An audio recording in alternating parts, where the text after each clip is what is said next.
పహల్గామ్ లో జరిగిన సంఘటన యావత్ భారతదేశం చూసింది.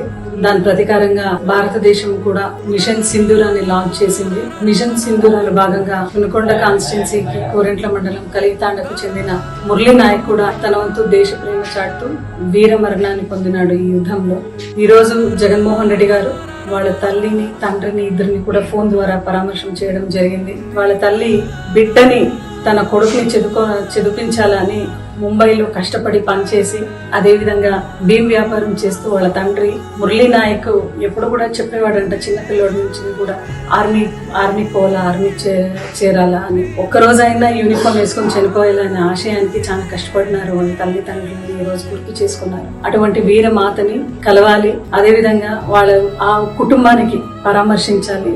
ఎల్లవేళలో మేము అండగా ఉంటాము అని భరోసా కల్పించడానికి మే 13వ తేదీ జగన్మోహన్ రెడ్డి గారు వచ్చే మంగళవారం మే 13వ తేదీ వినుకొండ కాన్స్టిట్యున్సీ కోరెంట్ల మండలం కలితాండకు వచ్చి ఆ కుటుంబాన్ని పరామర్శిస్తున్నారు. ఈరోజు ఎన్ని డిఫరెన్సెస్ ఎవరుకున్నా కూడా నేషన్ కమ్స్ ఫస్ట్.